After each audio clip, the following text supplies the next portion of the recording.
Welcome, everyone. My name is Dennis Brown. Thank you for joining me for another Freight Broker Bootcamp Live. I do these lives every Monday at noon. They're absolutely free, so I truly appreciate it. Today, we're going to talk about I'm going to give you 9 reasons why truck drivers dislike freight brokers and freight agents. But that also applies not only to truck drivers, but to owner-operators in general and trucking companies in general. So I'm going to share with you 9 reasons why, basically 9 things not to do if you don't want to upset truck drivers, alienate truck drivers, if you want to have strong carrier relationships. Okay. So that's what we're going to talk about today. Thank you so much for joining me. Everybody that's coming into the stream, hit me up in the comments. Let me know the city and state you're logging in from. I did send the notification email out a little bit late, so I'm not sure how many people are going to be live, but hoping that we can get a few people live and then most people will catch us on replay. So Leonard, thank you so much for joining the loyal fan. Baton Rouge, Louisiana. Thank you so much for being here. Anybody else, hit me up again in the comments with the city and state you're logging in from, and I will try to give you a shout out. Here's the agenda. We are going to, depending on how many people we have show up here, we're going to do the live training. We may or may not do a giveaway, maybe a Freightpreneur t-shirt.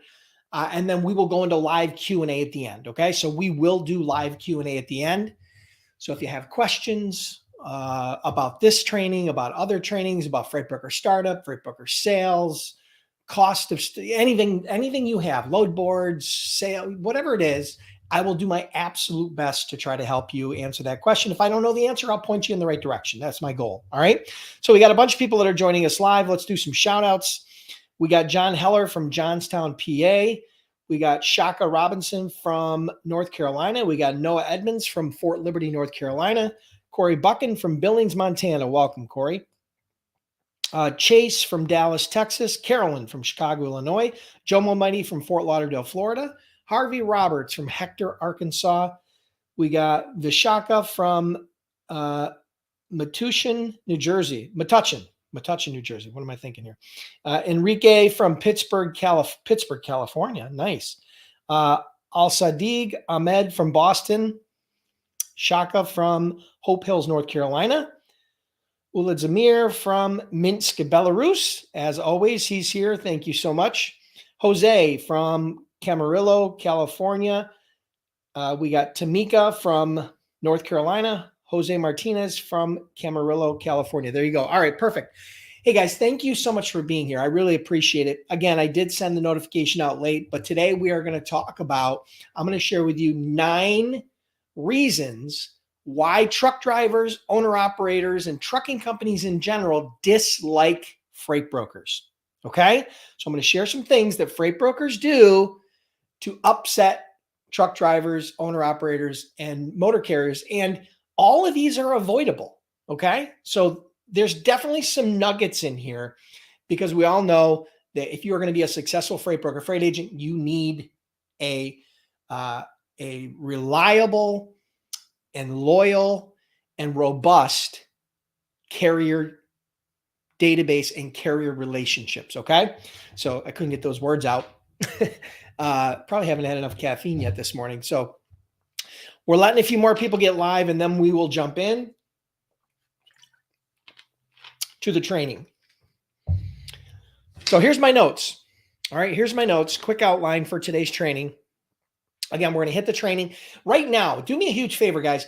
Before you forget, hit the like button, smash the like button. I don't care if you're on LinkedIn. I don't care if you're on YouTube or Facebook, wherever you're catching this stream. Let me know by hitting the like button. I truly appreciate it. And then if you have a minute, share the stream. Let other people know about this. Just so you guys know, I don't do a bunch of paid advertising. I don't do a bunch of paid advertising on Google and Bing and YouTube and Twitter and all these different places, Facebook. I do very, very little paid advertising. Most people hear about this through word of mouth. So help me out. Do me a favor. I'd really appreciate it if you would simply share the stream no matter where you're at. Hit the share button, share it with others, text it to 3 of your friends, post it on Facebook, Instagram, Twitter, wherever you want. And I truly appreciate it. All right.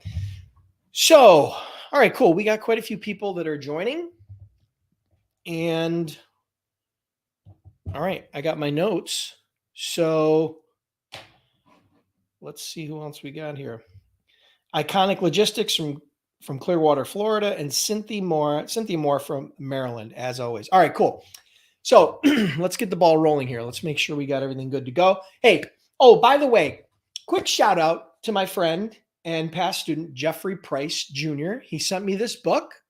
The book is called The Ins and Outs of Leadership, a guide to maximizing return on investment in the workplace. Now, I have not read it. I just got it this weekend, but it looks like a quick read, but I can guarantee you, knowing Jeffrey the way that I do, there are some golden nuggets in here. So, he's a friend of mine. He's a past student of mine. He's a successful freight broker. I guarantee you there's some golden nuggets in here. So you guys might want to check that out. I'll let you know how I feel about it once I get to it here, probably in the next couple of weeks. But I strongly suggest go to Amazon or wherever you pick up your books, and I'm sure you can get a copy. It's probably, if I had to guess, it's 10 or 20 bucks because he sent it to me. He signed it, wrote a nice note to me and the whole deal. So it was very, very nice of him. Thank you, Jeffrey. And for those of you that don't know who he is, check him out. Okay. All right.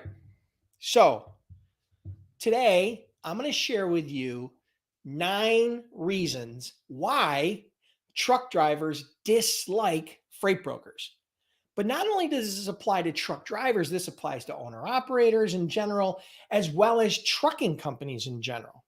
So yes, there are some carriers, some drivers, some owner operators that dislike freight brokers. And there's a variety of reasons. And believe it or not, some of them are good reasons.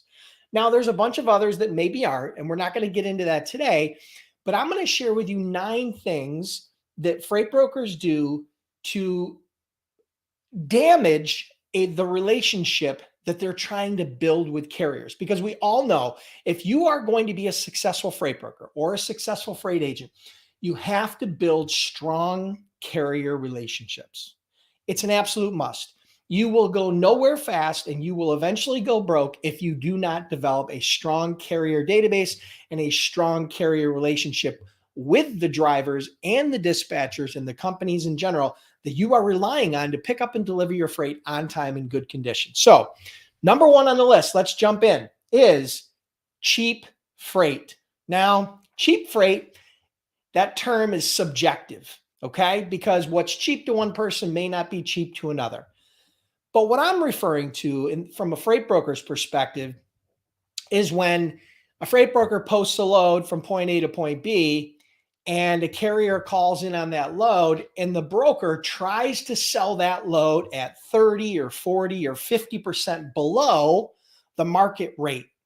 So for example, if the market rate on that lane, if the cost of a normal truck in that lane, which you should be able to ascertain pretty easily, is $2,000, they're trying to sell the load for $1,500, right? Which is $500 below the market rate.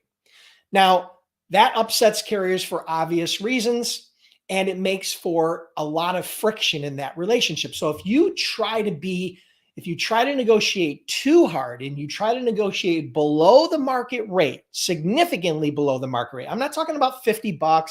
I'm not even talking about $100. But when you try to negotiate significantly below the standard going market rate, okay, on spot market, what the load is worth today, that's going to upset anybody. And I think you'd feel the same. So avoid cheap freight. Number 2, posting loads onto load boards from locations that are 100 miles plus away from the actual pickup location. Okay. It's a common hack or trick or whatever you want to call it, that if you have a load picking up, let's say, for example, if you know Western New York, where I'm from, if you know where Western New York is and you know where Jamestown, New York is, which is the general area that I grew up in, if you have a load picking up in Jamestown, it's not uncommon for a broker to post that load to Buffalo as a Buffalo pickup. Well, that's 70 some miles away, right? Or if you were to post a load in Syracuse that's actually picking up in Rochester or Buffalo, you're trying to get carriers to call you based upon a more popular destination or a more well-known destination, when in reality, the load is picking up 75 or 100 or 150 more miles away. It's misleading. And I get why people have done it. And I know freight brokers that have done it. But what I'm trying to tell you is it's no way to build a relationship with a new carrier by right off the bat misleading them about where the actual pickup location is. So that's number two. Number three, excessive check calls. This is something that has been debated for a very long time. Some owner operators and truck drivers feel as though the brokers shouldn't do check calls at all. And some brokers feel like they should do check calls every 2 hours. I believe a happy medium. All right. I do not believe that a broker should have to do more than one check call per day, depending upon the length of the load. But the reality is that as a broker, you do need to maintain contact with the driver, whether that's through some app or text or phone or whatever the case may be. Check calls are an important part of the deal, but excessive check calls, right, is something that just irritates and forces drivers to dislike you, right? So I get it. You've got to stay in touch with your load. You've got to manage that freight. That's your job. But anything more than once a day check calls is excessive in my opinion. And I would probably feel the exact same way as drivers and dispatchers and owner operators. So that is number three. Number four, providing the wrong or incomplete load details. Okay, so perfect example. Carrier agrees to pick up a load, flatbed load from point A to point B. He gets to the pickup location and the shipper requires tarps. Well, the broker didn't mention anything about tarps, so the carrier doesn't have tarps. And so all of a sudden, or he didn't rate it based on tarps, right? So having the wrong or incomplete information given to the driver for pickup or delivery. That could be the wrong. I've actually seen and heard brokers giving the wrong pickup address, giving the wrong delivery address, right? Giving the wrong weight of the freight, giving the wrong dimensions of a freight. They say it's a half truck and it's a full truck. They say that it weighs 21,000 pounds. It weighs 45,000 pounds, right? So all of that makes a difference to the driver. All of that makes a difference to the carrier. And so ultimately being accurate and telling the truth and being transparent about those load details is an important function and something you should absolutely do. All right.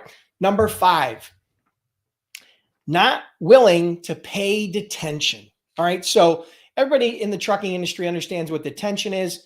When a carrier's wheels are not moving, they're not making money. So when they're sitting at a pickup location or at a delivery location and it's excessive time, say beyond 2 hours on the pickup or 2 hours on the delivery is kind of standard, drivers need to be compensated. Now, there are reasons why drivers would not get compensated. If they show up late to an appointment, then a lot of times that is not going to allow them to get detention because they were late. If they'd have been on time, the truck would have been unloaded. But in many cases, freight brokers and freight agents will try to avoid paying detention to carriers at all costs. And I understand they don't want to go ask the shipper for detention. They don't want to create that friction. But ultimately, if this is an issue with a delay on pickup or a delay on delivery and it's not the driver's fault, you need to pay detention. You know, standard detention rates are somewhere between 40 and 60 bucks per hour, and it's usually in 15-minute increments. Okay. So yeah, that's not willing to pay detention. That's number five. Number six, this is a simple one.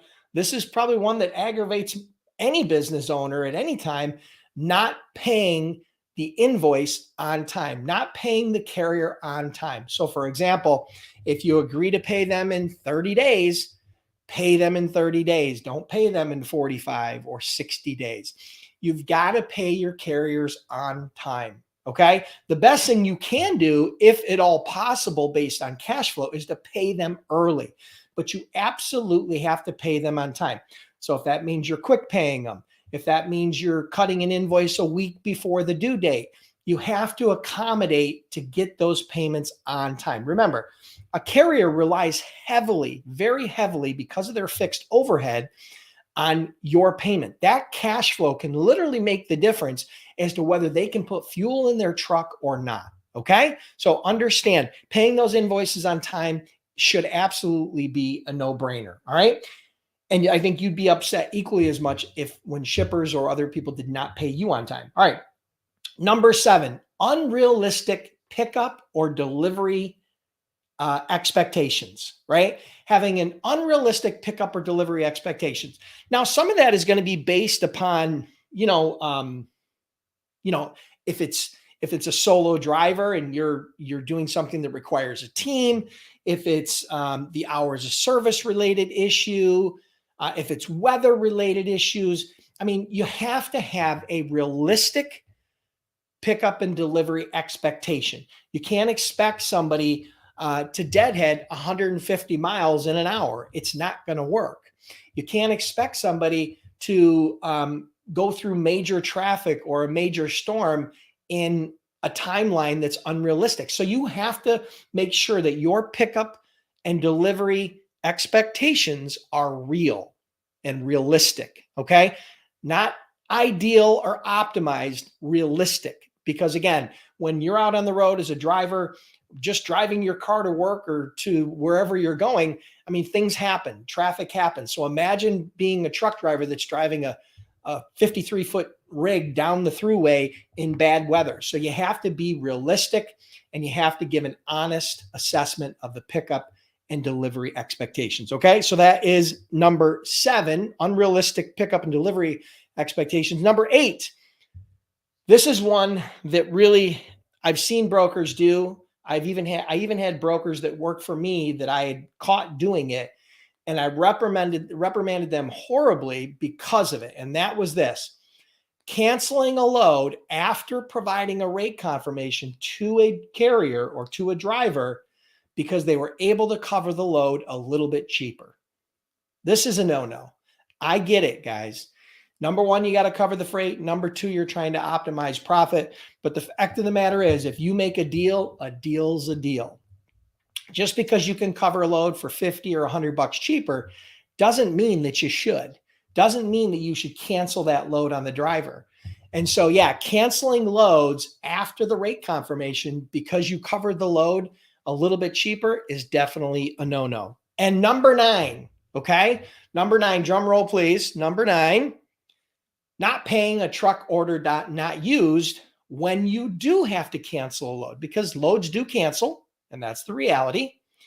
Loads do cancel, but you as the broker and as the shipper should be willing to pay truck ordered not used, particularly if it's within 24 hours and or if the truck has been dispatched. Now, if the truck has been dispatched into the pickup location by the broker, by the agent, whoever it is, and then that load cancels, that's absolutely positively should be a truck ordered not used.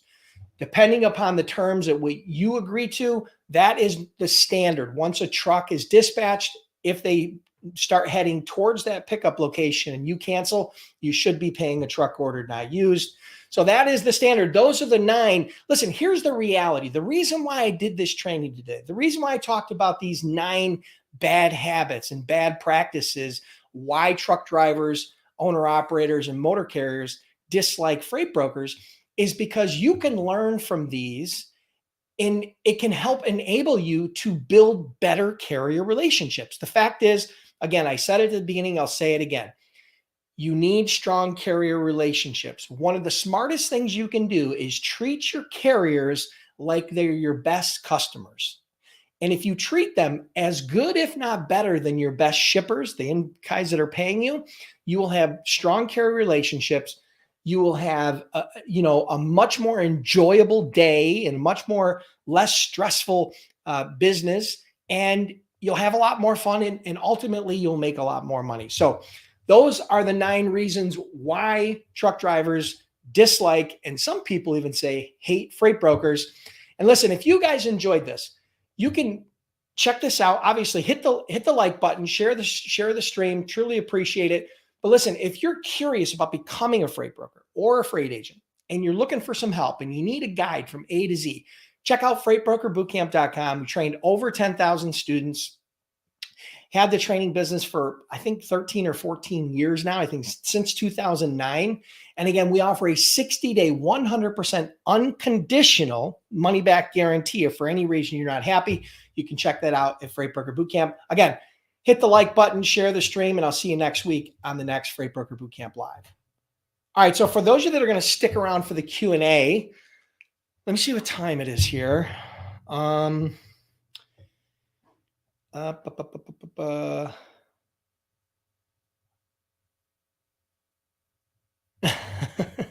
The Illuminati said.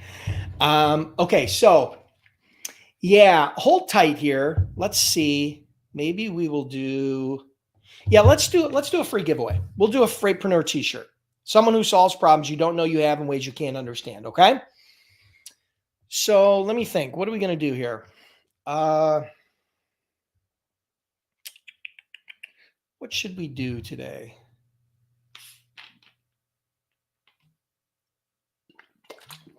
What is the Illuminati? I don't even know what you're talking about. I don't know what you're talking about, the Illuminati. It's Freight Broker Bootcamp. Anyway. All right. So I have no idea what the hell she's talking about.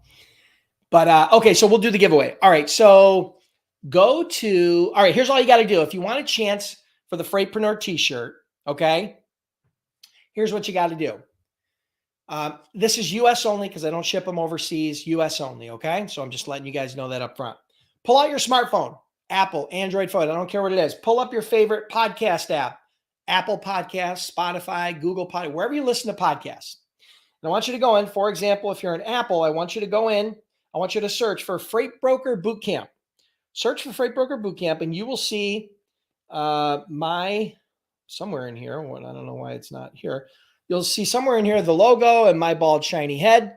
And so what I want you to do is rate, review, and subscribe to the podcast. That's all you got to do. It'll take you 60 seconds. Rate, review, and subscribe to the podcast. Then come back into the comments wherever you're at on LinkedIn or Facebook or wherever you're at, YouTube, and hit me up and let me know. Rate, reviewed, subscribed, and then wherever you did that, on Apple or on Spotify or on Google or whatever platform, you have to do both.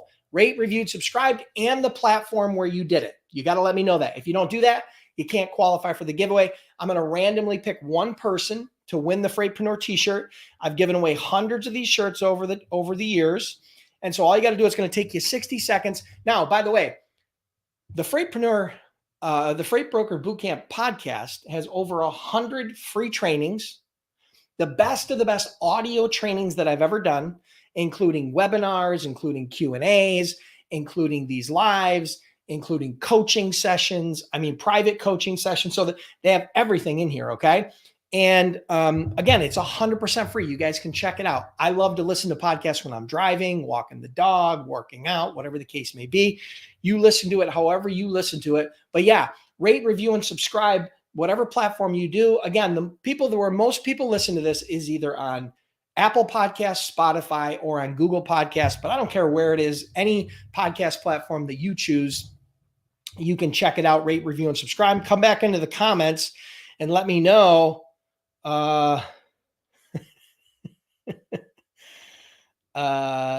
Yeah, strange. All right, so listen, if you guys want a chance to win the Freightpreneur t-shirt, you got to rate, review, and subscribe for the podcast. Come back in.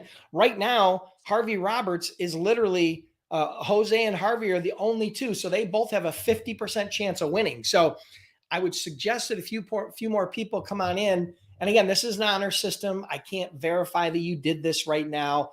But if I did later and I checked and you didn't do it, then, I might make an example of you in a future live. Probably not, but I might. So it's the honor system. So make sure you just rate, review, subscribe, and let me know where you did it. And then I'm going to pick one lucky winner. Then we're going to come into Q&A. So for those of you that are waiting for the Q&A, hold tight. Don't disappear. I'm going to do Q&A. I'll let you ask any questions you want, and I'll do my best to get to as many of those questions as I can. And we got about another minute for you guys to rate, review, and subscribe. What was this Illuminati thing? Christian number one. This is quite comical. Always doing the all right, you're out. See ya. All right, that person's gone.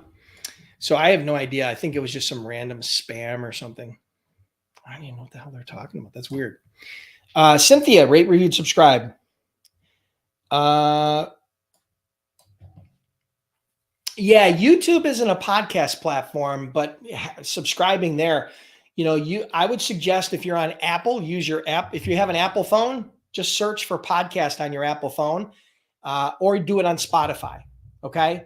YouTube isn't really a podcasting platform. I think they are going to start integrating podcasts more, but I don't think they have a rate, review, subscribe piece. And if for some reason they don't, just, if it's a podcast platform that doesn't allow review, just subscribe, and let me know that, you subscribed. And if you're able to do a review, that'd be great. I know that you are on some platforms and some others you aren't. Just do your best, come back in and let me know where you're doing it. And then I'll pick one winner. Okay. So we're going to be doing that in just a minute.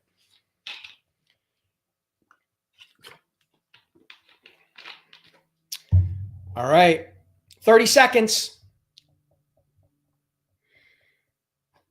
Nice. BBM Young Diesel, Freight Broker Bootcamp, and Freight Broker Accelerator. Cool. Awesome.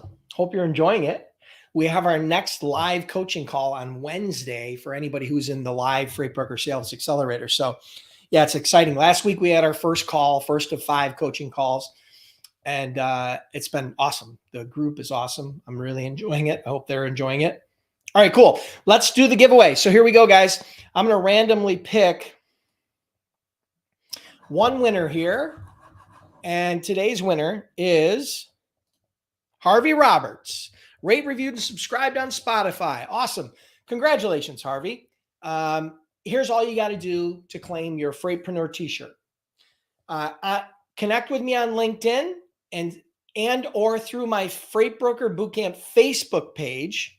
Send me your full name, address, your size, and that you won the Freightpreneur Podcast Subscribe giveaway. Okay?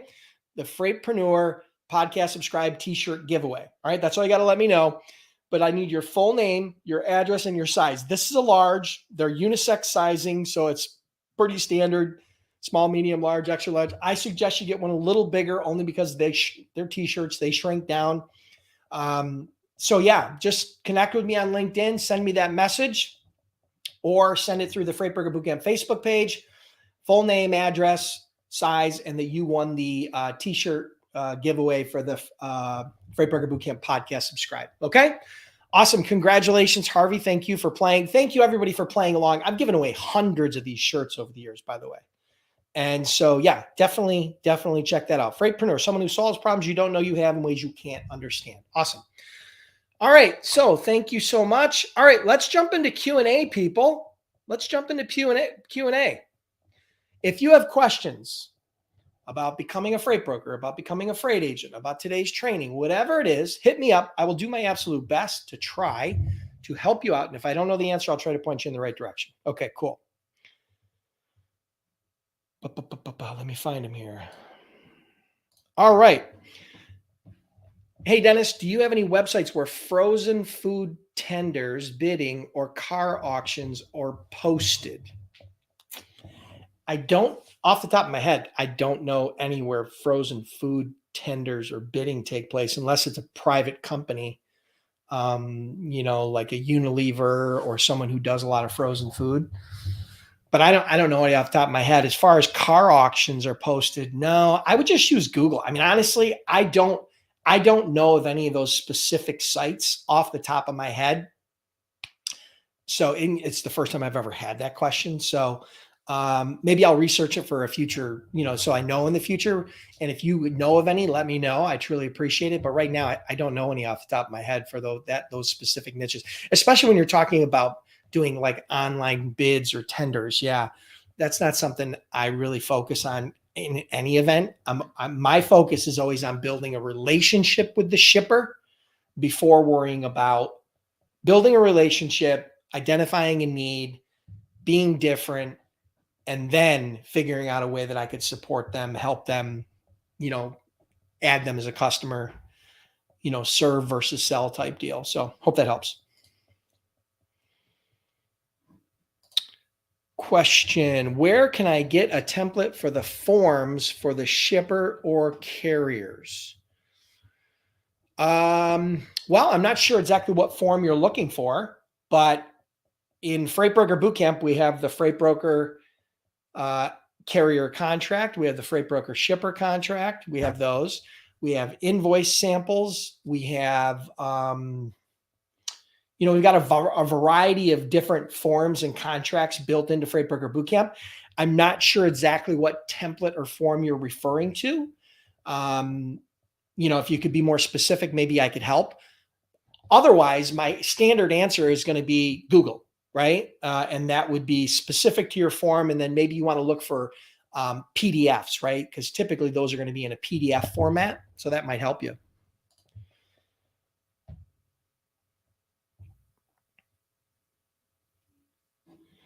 Okay, question from Carolyn.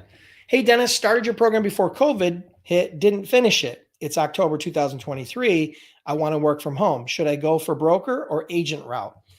There's pros and cons to both, Carolyn. It really kind of comes down to a couple of things. Here's what we know. Starting as a freight agent has less risk, less financial obligation, less time, and is easier than starting as a licensed freight broker. We know that, okay? You can start a freight agency for hundreds of dollars, but it's going to cost you thousands of dollars to start a freight brokerage, okay?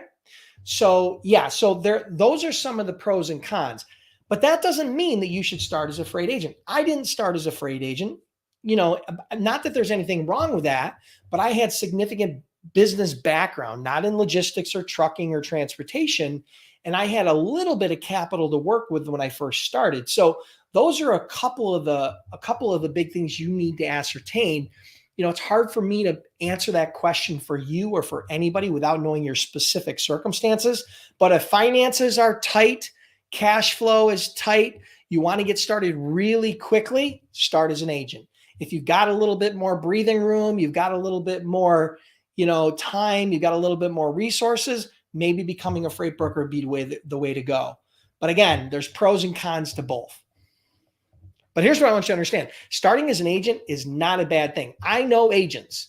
I've had agents that work for me that made over $100,000 in a month, a single month, over $100,000 in commission in their pocket in a single month. That's not the norm, and I'm not promising you that's going to happen for you or anybody. But what I'm saying to you is the opportunity is there as an agent to make that kind of money. And I had lots of agents that made 5, 10, 15, 20,000 a month. I think our average agent, when I sold the company, was doing about $108,000 in commission a year. And probably 70 or 80% of them work from home. Okay.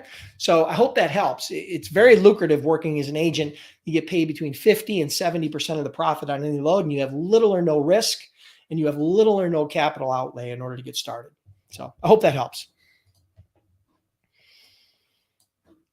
David asks, can you please go into more detail regarding number 9? Does it mean if a shipper agrees to pay $2,000, the load is dispatched and then the shipper cancels, you still owe to agree to cancel? Okay. All right. So can you please go into more detail about number 9? Does it mean if a shipper agrees to pay $2,000 and the load is dispatched and then the shipper cancels, you still owe what was agreed to the carrier? Okay. All right. So a truck order not used in that scenario is this.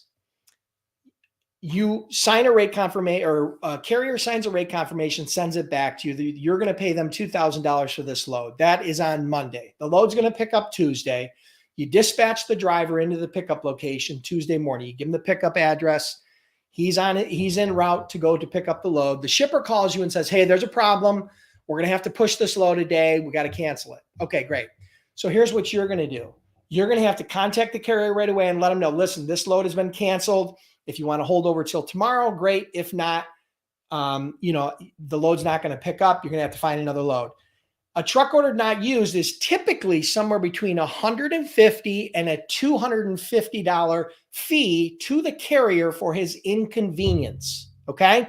And for the cost of fuel and, and the time that they've invested in putting the load together, because it's canceling and it has nothing to do with them. They're not responsible for the cancel. The shipper is. So this is when the shipper has canceled the load. Now that shipper should be compensating you for a truck ordered not used also. Typically, a truck ordered not used that's paid by a shipper to a broker should be a straight pass through to the carrier. So if you charge the shipper $150, you should pay the carrier $150. That's the general rule. Now, some shippers are very difficult when it comes to truck ordered not used. Good shippers will pay you a truck ordered not used. A reasonable truck ordered not used is somewhere between $150 and $250 in the event that it's, the truck has already been dispatched or it's within a certain time frame of the load picking up. Good shippers understand that that's an important part of building those relationships, of maintaining those relationships, of having a strong supply chain. And if they don't pay truck order not used, then people are going to avoid them like the plague. So yeah, it's typically a pass through. You do not owe the carrier the full rate confirmation amount, but you will owe them some compensation, typically $150 to $250. Hope that helps.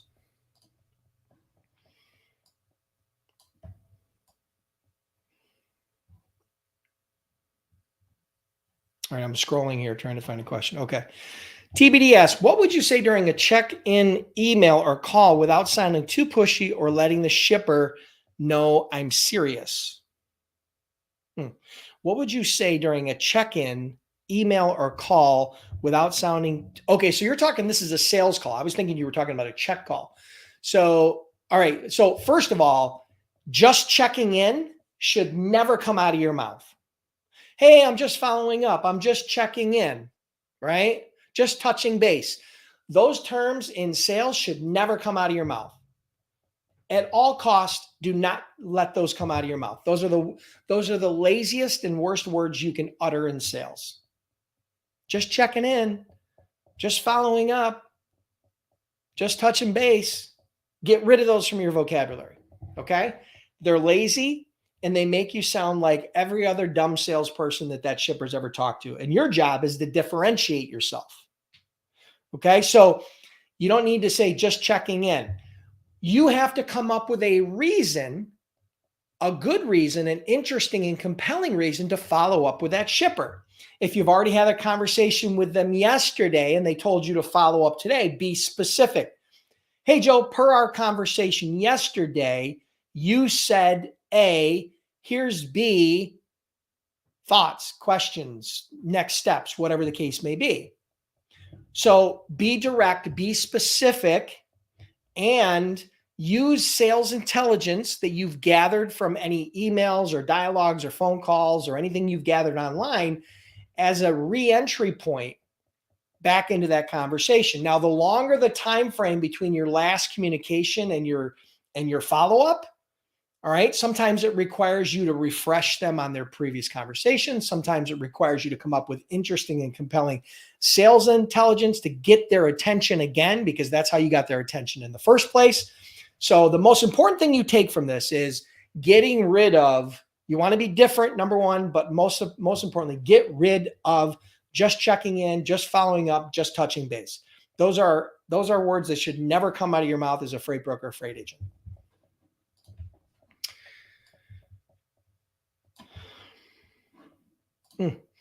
Leonard asks, how do you deal with language barrier with carriers and truck drivers? Well, I've never personally experienced that, so it's a little bit hard for me to speak to it, but I can tell you that it's real, depending upon your ability to communicate in the proper language that the other party, utilizes. So mainly English, of course, but there is a lot of Spanish. There's a lot of, there are some other languages as well. So being bilingual can be very, very beneficial, especially Spanish. I've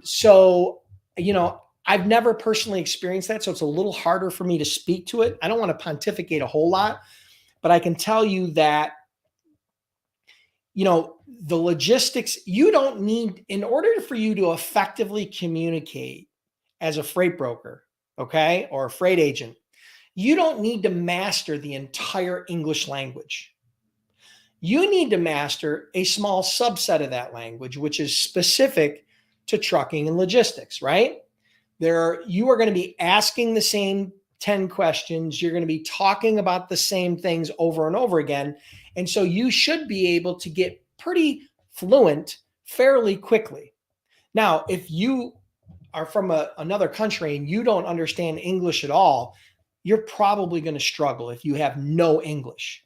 But I've had lots of students that live in other countries that English is their second language that have built successful businesses and have completed the training and have become proficient in brokering or becoming an agent. So yeah, I can't give you anything specific other than practice makes perfect.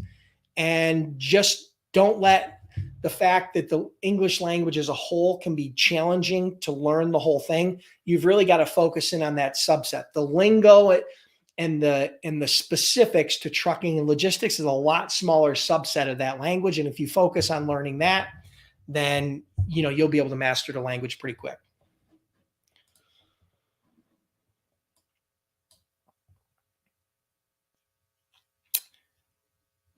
TBD, where did you get your first rate quote, rate con? Well, the rate quote that I sent, the first rate quote I ever sent was on an Excel spreadsheet or an email. I'm not sure, one of those two. And the first rate confirmation I ever sent was from the TMS that I built. Well, that we built, my company built. So we built our own TMS software.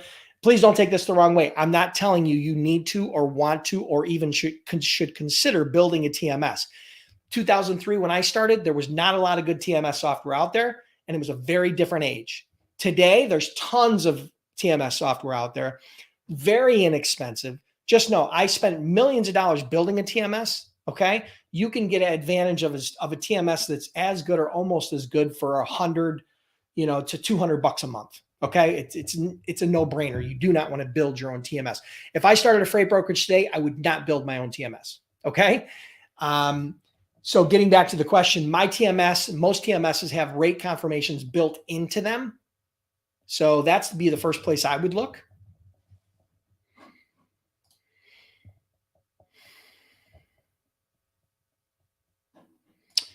Okay, LinkedIn user says, Dennis, where do I find the full training program with cost details? I'm super brand new to freight brokerage industry and just fresher MBA graduate. Thanks a lot. Just go to freightbrokerbootcamp.com. All you got to do is go to freightbrokerbootcamp.com. That's it right there, freightbrokerbootcamp.com. You'll see all the details, what's included in the training. You can click on it. You can choose either a gold membership, which is a 1-year unlimited access membership, starts at $185 for one-time payment, or you can get a platinum lifetime membership, which includes lifetime access and lifetime support for, I think, $389. So that's the gold or platinum membership. You can get all the details there. You get instant access to all the training and instant support for the training as soon as you enroll. You don't have to wait a day or 2 or 3 or 5 to start some sort of course. You can log in immediately and get access to all that training. So I hope that helps.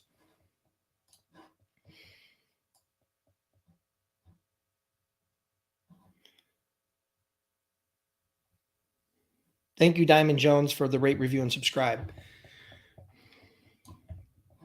Okay, here's a question from TBD. I came in pretty high to a shipper on a quoted $2,550. They moved it for $1,400.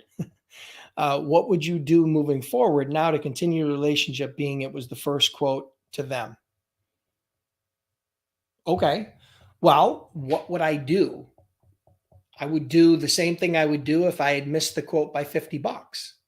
I would continue to develop a relationship.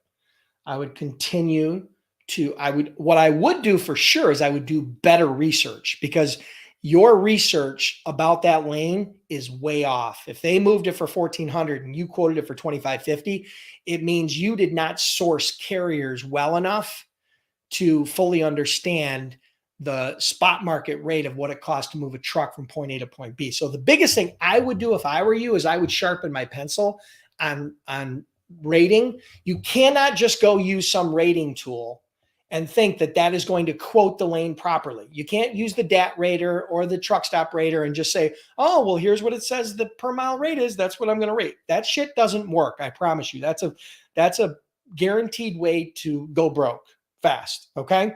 So what you need to do You can use that as a guideline, but you need to go in and you need to actually talk to carriers and learn and understand and have a dialogue and understand what a real spot market rate is from point A to point B. Bottom line. So that means you're going to have to post loads. It means you're going to have to call carriers. It means you're going to have to do some due diligence. Once you get a few carriers, and you don't call a carrier and say, hey, what do you want to move this lane from Buffalo to Atlanta? You go in with the knowledge that you have and you start a little bit low, and you have to do what's called finding the market. Okay.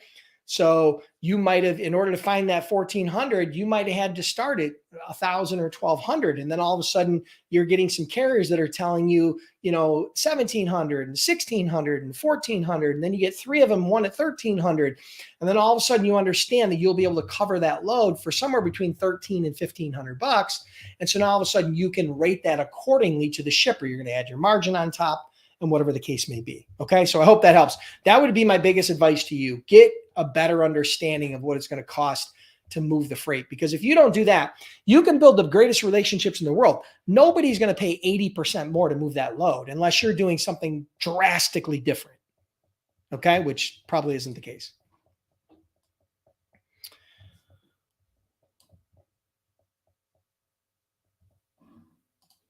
Okay, BBM Young Diesel asks, hey, I'm a 4-year truck driver studying to become a freight broker. Should I work with a broker company for experience? I have capital saved up.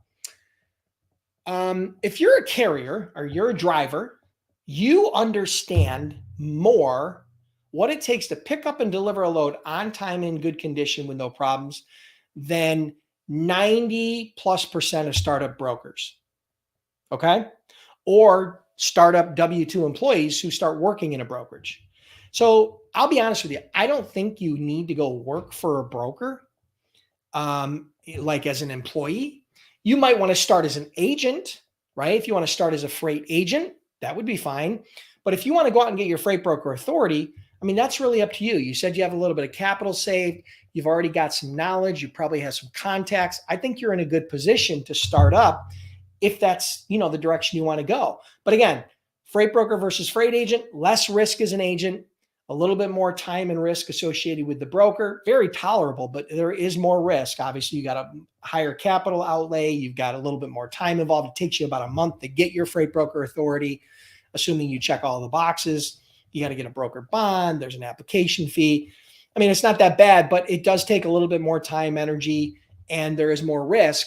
And it's a more comprehensive job, right? You've got the financial management, you've got to handle the technology, you've got to do all that. Plus, you got to sell and service the customers, right? On the agent side, you just sell and service. That's it. You don't worry about any of the back end. So definitely some pros and cons there. Hope that helps.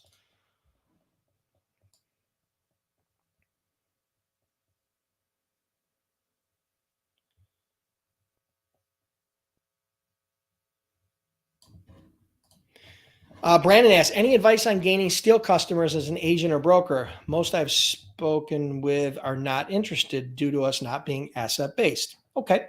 Well, I can tell you that what doesn't matter whether it's steel or produce or frozen meat or industrial goods or building supplies or whatever,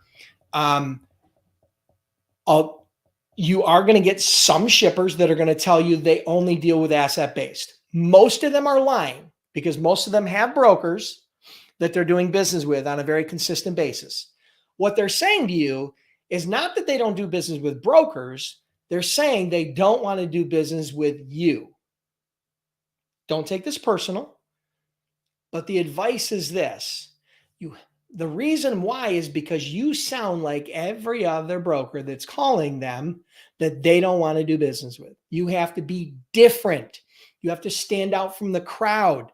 You have to differentiate yourself. I talk about this all the time.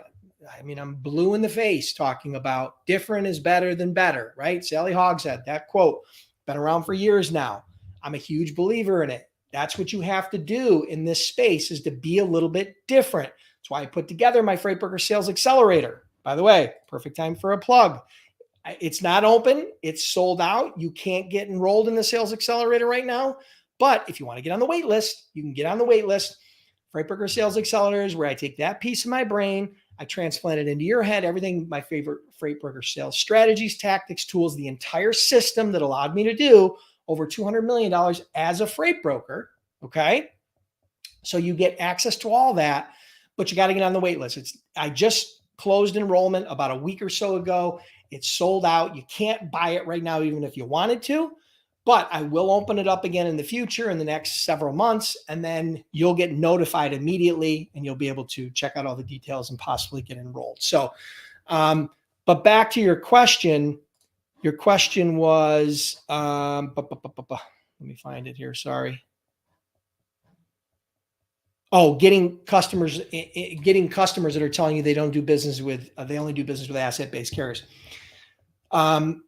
Just know that the reason why you're getting that is because you sound like everybody else. You have to be different. Leverage sales intelligence, gather data, gather information that allows you to create a compelling sales hook. If you're calling them up like most brokers and saying, oh, hey, Joe, I've got trucks in your area pretty regularly. I was wondering if we might be able to bid on some of your freight. Get rid of that shit. That's garbage. That is complete and utter garbage. Okay. I'm just telling you right now, only lazy freight brokers use that as their pitch. And if you don't like, I'm saying that, the reality is, you know as well as I do, there are better ways to present yourself. There are better ways to differentiate yourself. There are better ways to do cold outreach than to try to sound generic and like everybody else. Okay. Be different. That's all I can tell you. Without going into a full-blown 2-hour training session, right? Where I've got to ask you a million questions back and forth, but that's not going to work today. But that's what we do in our Freight Broker Sales Accelerator. Okay, so hope you, Shaka, when will you reopen FBSA? Why do you close FBS self-pace if you can go at your own pace? Shaka, I close it because we do have to still support all those customers. We still have to support them online. And so, we try to limit the number of people that are in there. In most cases, we only allow 100 people per enrollment. It may be something that in the future we allow Freight Broker Sales Accelerator self-paced where you could enroll at any time. That may happen down the road. It may happen soon, but right now it's not available. Okay. So, but yeah, typically every 3 to maybe 5 months, I open the enrollment up. And it's usually open for anywhere from 3 days to a week for it to sell out. And then at that point, I work with those students for 5 weeks. And then we end that cohort and then we go from there. Okay. And then we do another one. So that may change in the future, but it is a good question. So I've considered it and I may in the future.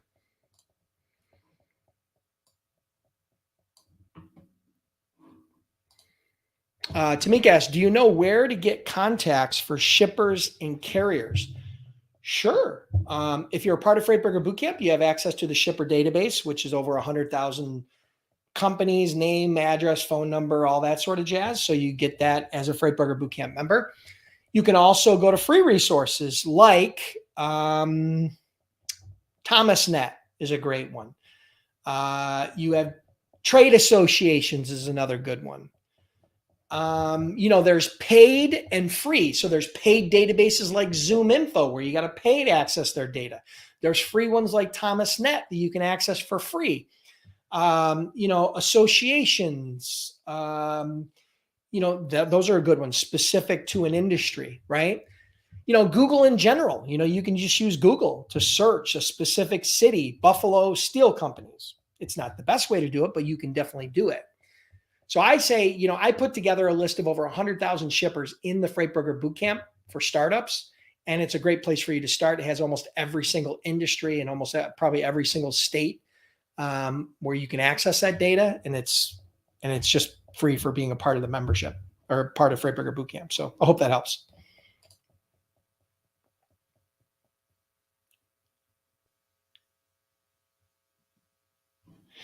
Okay, so question, why dispatchers are being avoided and drivers' contact is necessary? Asking as a manager of drivers that get very frustrated from tons of check calls while they have 20 tracking apps on their phone. Okay, so Ludmila, the reason why brokers want to talk direct to drivers is because they've had a bad experience with a dispatcher lying to them or misleading them. That's usually the reason. Okay. Sometimes they lie or mislead to them intentionally or unintentionally. The broker gets bad information from the dispatcher, and that's why they want to go direct. I have always taught that a broker should try to go direct to the driver, whether that be through an app, whether that be through phone, whether that be through, a call or a text. You should be dispatching that driver into that pickup location. And the reason being is because of the fact that you get a lot of bad information. The more hands that information has to go through, the more likely that information is to get distorted. And that's just the bottom line why brokers and agents want to talk to drivers direct, because of misinformation. I mean, I'm not saying that you do it. I'm not saying that all of them do it, but I'm saying that if think about it, the freight broker's livelihood depends upon their freight picking up on time consistently for that shipper. If it doesn't, they know they're going to lose the business. So are you going to talk to somebody who may have the right information or someone that has the right information? It's just a math equation. So I hope that helps.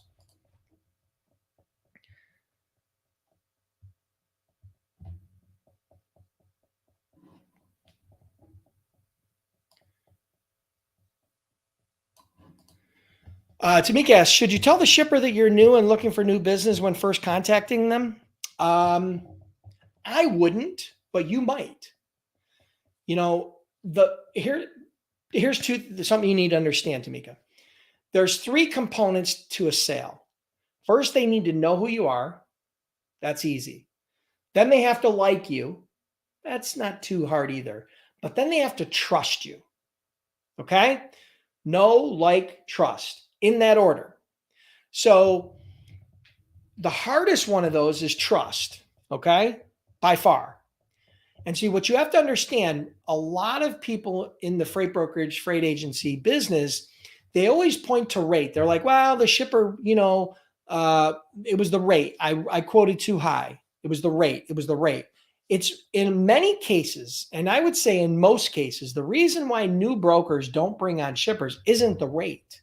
It's trust.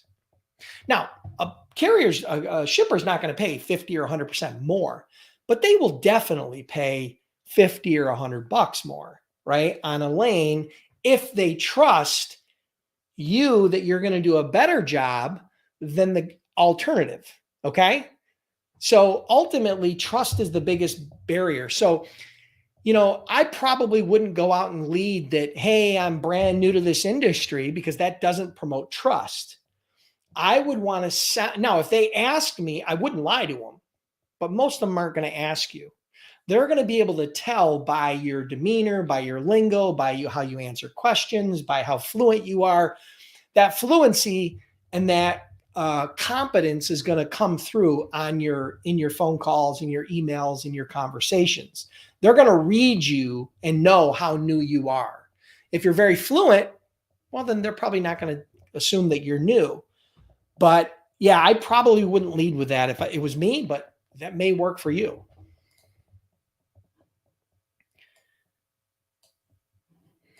Good question, Tamika. Is there any kind of marketing you can do for your brokerage to draw shippers in? Yeah. So for example, no, sales and discounts. No, that's not what we do. But LinkedIn is a great place. Having a LinkedIn presence, posting content on LinkedIn, engaging in content that your target market isn't engaged with. There's other people who have posts and there's people that are commenting. So social media like LinkedIn can be a great place to market your business, right? And to build awareness and build that know, like, and trust before a phone call, right? Another place you can do it is on your website, right? Just having a website is an important part of marketing your business, because if you don't have a website and they go try to search for your website, then automatically the red flag goes up and there's no trust. You can also do content marketing. You can do blogging to try to get ranked by Google and SEO so that you show up in the search results. You can do paid advertising on Google where you'll automatically show up at the top of the search results, but you're going to pay per click for each one of those clicks. So yeah, you could start a podcast. There's a lot of things you can do in marketing, but that marketing doesn't always directly lead to a sale. It's building your brand, it's building awareness, it's building trust. That's what marketing does. Marketing doesn't sell, marketing doesn't get you customers. Marketing builds awareness and may generate you leads that you can then try to sell on the back end, right?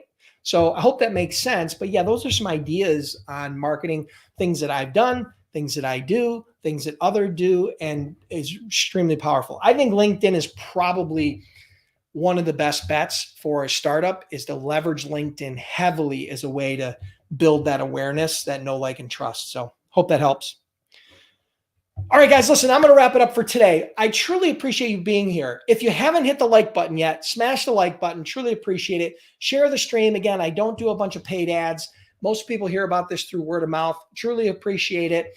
If you're curious about becoming a freight broker or a freight agent and you're just getting started, check out freightbrokerbootcamp.com.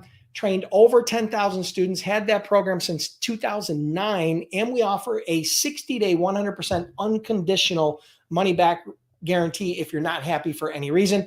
Check that out at freightbrokerbootcamp.com.